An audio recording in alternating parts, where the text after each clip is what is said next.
So this is a Russian FPV drone that was downed outside of Volchansk. And so what I want to point out is that you can see that this frame is aluminum. And that makes sense. Russia has a huge aluminum industry that because of sanctions, no one's around to buy it. Putin has painted himself into a corner in terms of the Russian economy. There's not going to be a Russian invasion while they are fighting in Ukraine. The Russians are all in on trying to win. In exchange for that, they're advancing at a slower pace than even the slowest battles of World War I. Welcome to Channel 24. Paul Lewandowski, U.S. Army veteran and YouTube host, is joining me now. Welcome, Paul, and great to see you again. Thanks for having me. Always great. Paul, so you've just recently returned from the winter front line in Ukraine. And you were right next to the danger and showed it all in your documentary video. So I want to start with what you saw with your own eyes. You saying in your video that Russian infantry is moving like a cancer that keeps spreading forward. Can you explain in simple words what you meant and why you describe it that way? Sure. So particularly for a lot of viewers in the United States, there's often a comparison in the war today in Ukraine with World War I or even the fighting, 2 years ago, which was defined by really linear trenches where an entire trench would be occupied by Ukrainians, and then there would be a no man's land, and then there'd be an entire trench occupied by Russians. That has changed drastically in the last really 2 years and definitely in the last year. And the front line, there's less of a line and more of kind of positions. And so sort of like a cancer where, there isn't a bright line between healthy tissue and cancer, right? It sort of percolates up through healthy tissue cell by cell. And that's sort of become the Russian strategy. There's a move by Russia to attempt to infiltrate beyond Ukrainian positions, just little tiny 2-3-man teams cell by cell. And the Ukrainian armed forces strategy is to detect as many of these cells as possible and eliminate them. And that is something that really has very little precedence in other conflicts. And so that's why I ended up having to find that the thing that let people understand it the most was to compare it to an invasive cancer. What is the biggest problem on the front line today, besides the Russians? In units I talk to, it comes down to resources. There's always, there's always going to be a shortage of resources, but especially for the drone technology that they need, there is a manpower is always tight, but a lot of the function, every drone that gets on the battlefield is performing a function that would otherwise be done by a soldier. I talked a lot about the ground drones, and that's something where Ukraine has, and units at even the brigade and battalion level have been investing very heavily because those ground drones have the ability to allow soldiers to stay in the rear, right? If it wasn't a ground drone, it would be a soldier with a backpack carrying gear to positions, or it would be a soldier in a truck or on an ATV. And so every one of those drones that gets brought to the battlefield is an opportunity for an AFU soldier to remain in a safer position or less exposed or less likely to be hurt or killed. So yes, with the arrival of FPV drones, we've basically seen a constant race between the drones and electronic warfare systems. Who is winning right now in this duel, I would say? How are enemy FPV drones managing to bypass Ukrainian electronic warfare? And what does the future of this kind of tech versus tech battlefields fight look like? Sure. So if you give me one moment, I can actually show you physically. Yeah, right. So my friends at the Cardia Brigade actually gifted me a Russian drone that they downed. And I want to point some things out here. So this is a Russian FPV drone that was downed outside of Volchansk. And so what I want to point out is that you can see that this frame is aluminum. And that makes sense. Russia has a huge aluminum industry that because of sanctions, no one's around to buy it. But aluminum frames. They're going to be much heavier. They are. Whereas Ukrainians use carbon fiber frames that are much lighter. Ukrainians also have a wider variety of frames. The Russians use a single frame for essentially all of their drones. And so they end up with drones that are technically inferior, but because of their strong relationship to China and because of their larger economy and really Putin's commitment to industrializing or militarizing the whole economy, they can produce a high volume. And so the qualitative advantage seems overwhelmingly in favor of Ukraine, but Russia maintains a quantitative advantage in most of these drones. Okay. Paul, since you touched the ground drones question, and you have dedicated a lot of time in your documentary about them, could you just really explain more how now they are operating in real combat, and where do they really change the situation? Sure. So in the most practical missions, and there's really two missions that these ground drones function best, and that is in resupply. So oftentimes it is not quite the last mile of resupply. So if you have that soldier in positions who says, hey, I'm out of water, I'm out of food, I'm out of ammunition. Well, how do you get them those supplies without risking another soldier's life? And the answer for the last several kilometers is actually to use small drones in most cases. A vampire team or an FPV or reconnaissance team will actually package up a droppable supply drop and fly it out to the position and drop it in. But the prior 10 kilometers, let's say, that is also extremely dangerous for any kind of soldier or vehicle. And so ground drones function really well to move supplies from a relatively safe area outside of the kill zone and move it to a kind of distribution hub inside the kill zone. And then from that distribution hub, drones will send the supplies out to all the positions that need it. So that's where they thrive, because again, the alternative there is a soldier on an ATV or a pickup truck, which is a huge target and very visible and obviously operated by a human being. The other area where they thrive that I think is really important to acknowledge is CASEVAC, or evacuating wounded soldiers. This is a very difficult problem for both sides to solve, but the Russians, because they have so many people and because they're Russian, they don't seem to really worry about getting wounded soldiers out. The Ukrainians, in contrast, it's something they work tirelessly to do and try very hard. And so these ground drones, because they can cover some of that distance, oftentimes in a pinch, they will actually become the ambulance, effectively. A wounded soldier will get placed in the ground drone, and that ground drone will ferry that soldier back out of the kill zone to an area to a stabilization point or to medical care. So while Ukrainians are worried about wounded or dead soldiers, Russians are not using that tactics. I mean, the ground drones or something similar to that. I've seen Russians experiment with some ground drones, but it just seems to be less of a priority for them because the cost of a human life is so low, relatively speaking. You know, the Russian Minister of Defense is an economist, and so he looks at the cost to recruit a soldier, the cost to train a soldier, and he looks at the cost to build a ground drone, and he simply says ground drones are more costly than saving the lives of a soldier. Again, there's some Russian cultural assumptions baked in there.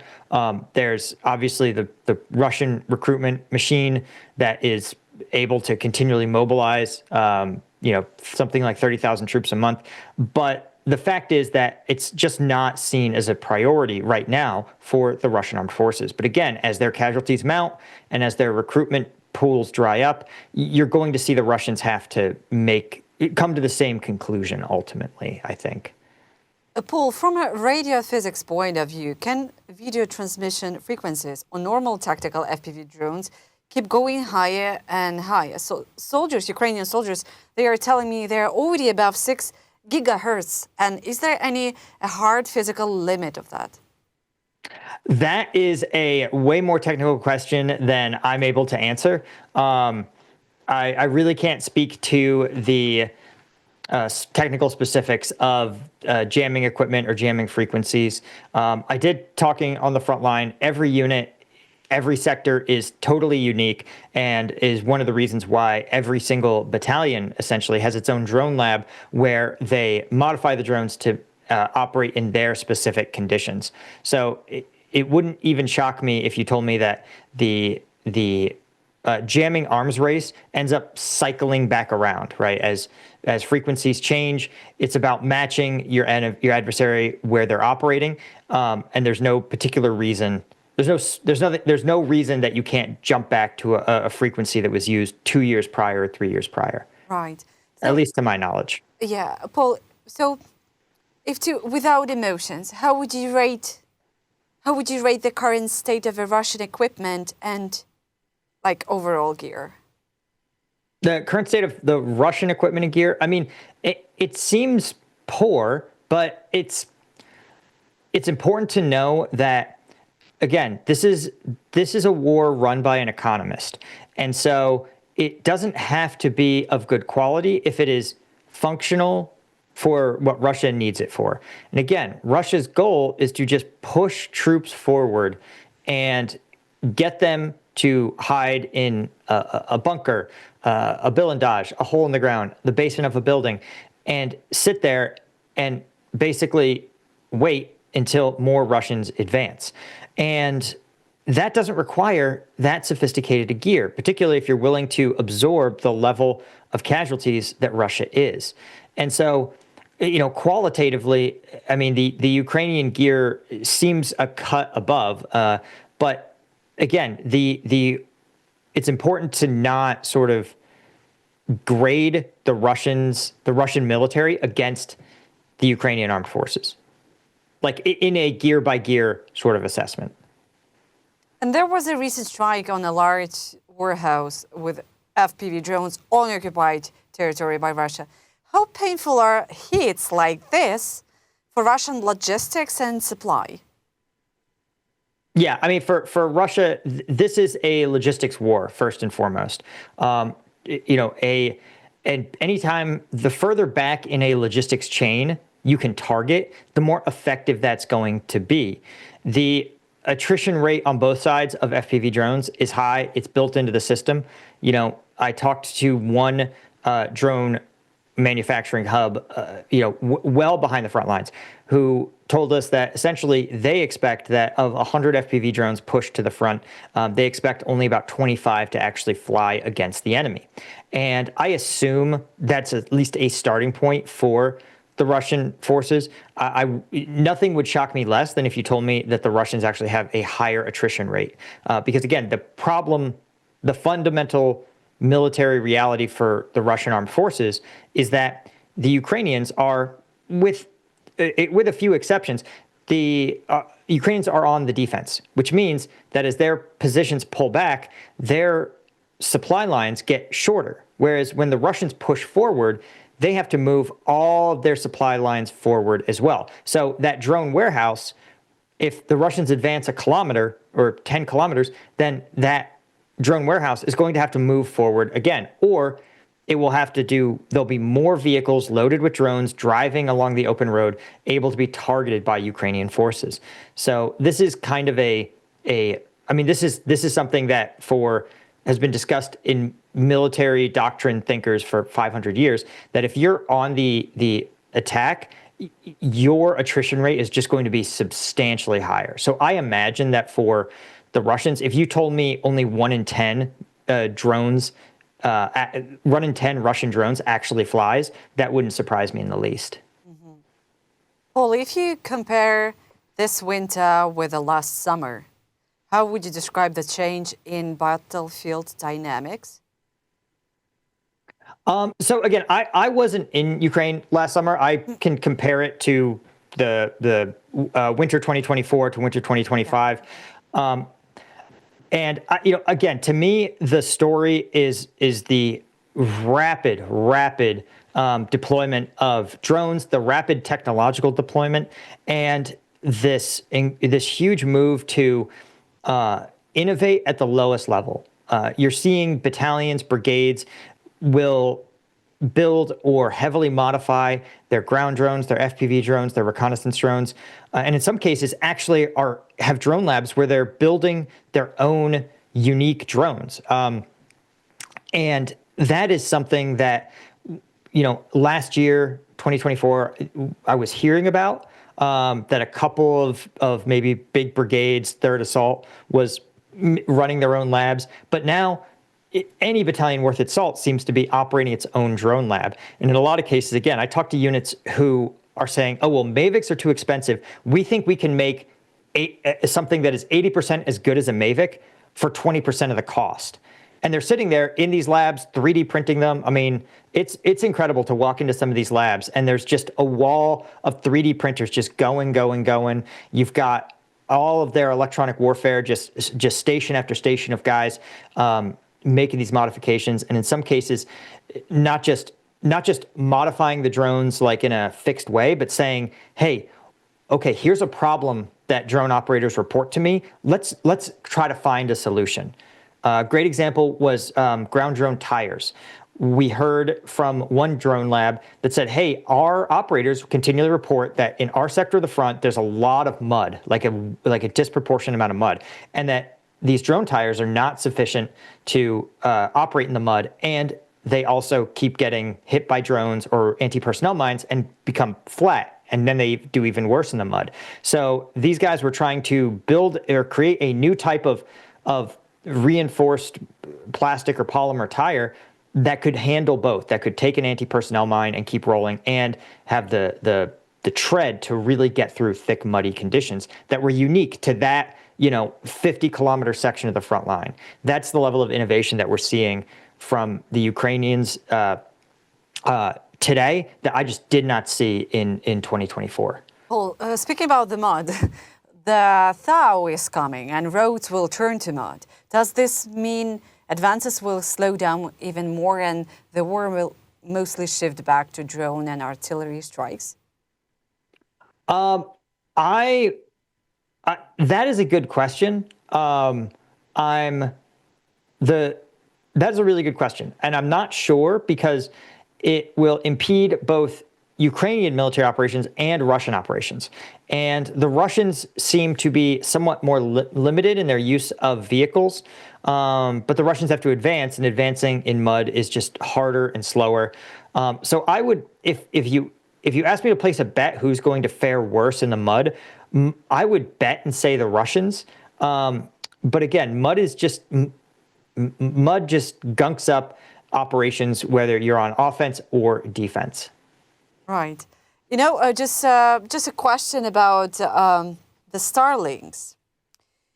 According to Ukraine's security service, SBU, Russian forces are pressuring Ukrainian prisoners of war to register Starlink terminals in their names, so those devices can be added to a so-called white list. So the fact that these schemes are being exposed again and again suggests that even sophisticated deception operations do not stay hidden for a long time. So does this mean that any Russian workaround or fraud scheme around systems like Starlink is likely to be detected sooner rather than later? This has been one of the stories that has been really interesting to me. One, Starlink is not something that the Russian government can cobble together a substitute for. This is a network of something like 10,000 satellites in orbit.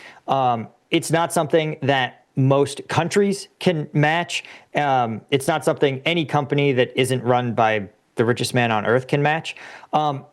And it's going to ultimately depend on the commitment of SpaceX and the commitment essentially of Elon Musk personally to detect and stop this. I would absolutely never bet against the engineers that work at companies like SpaceX. They are really the best minds in the United States in terms of engineering. And so if they say we want to make sure that only the Ukrainian armed forces operate these, they can. The question is one of commitment. The question is, hey, is this about Elon Musk? Is this something performative that he's doing? Or is this something that he is serious about? And your guess is as good as mine in terms of his commitment and focus to like making sure Starlink stays in the hands of the Ukrainian armed forces and the Ukrainian armed forces alone. Yeah, that's a good one. I was also thinking whether it's going to be irreversible or not. So that's a tough one. Yeah. But again, truly, you cannot count out the ability of SpaceX to innovate. And I'm not an Elon Musk fan, but if these guys want to get something done, they will get it done. There are reports that Russian forces are also testing a new types of dynamic or active protection of vehicles against drones. Have you seen anything like that? What new weapons or tech are they bringing into battle? I've seen a lot of these speculative systems that can shoot down a drone or like hear a drone with like directional audio. I have not seen anyone that is scalable, that is mass producible, and that is reliable. There's a bunch of fundamental problems. For example, how do you know if a drone is one of your reconnaissance drones flying out to target versus an enemy reconnaissance drone over your position? That's a very difficult problem to have, and it's very difficult to solve.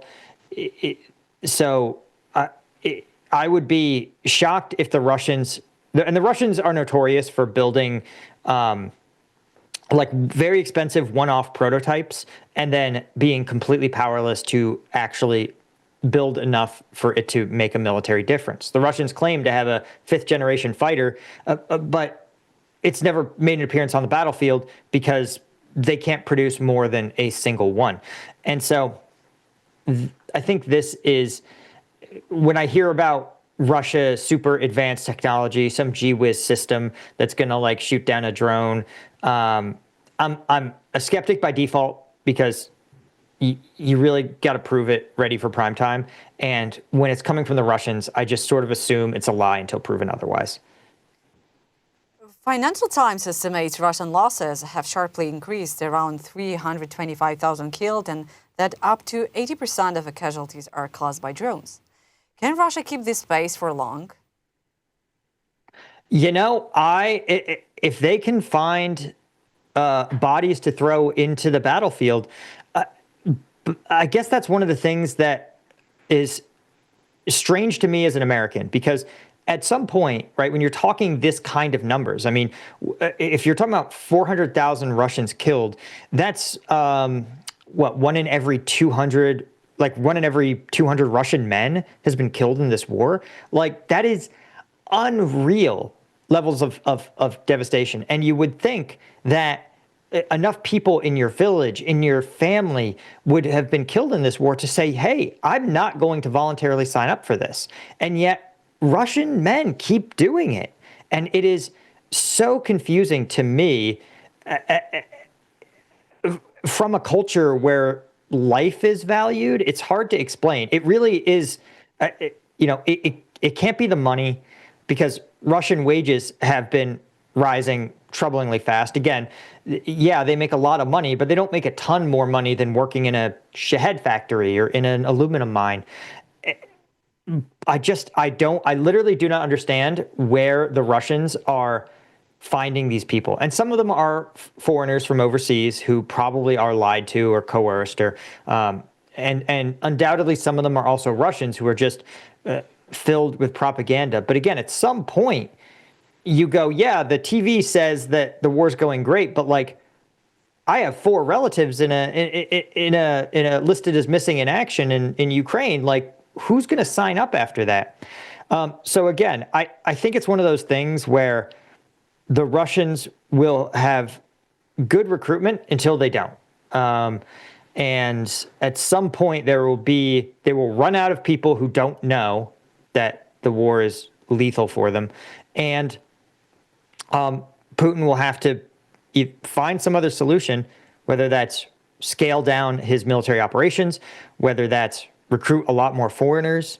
But even that, it doesn't seem like it's possible for him to do so, or do a mass mobilization, which would probably be politically suicidal for him. Yeah, I was reading that they are using Kenyans as a cannon fodder. So just, they're just suggesting them a job, like civilian job, nothing serious. Then they end up on the front line in a war against Ukraine. So, and I've heard that's a huge scandal behind it. So yeah, they trying to find someone in Africa or somewhere in kind of a poor countries. I think poorer countries that don't have English language or Russian language media.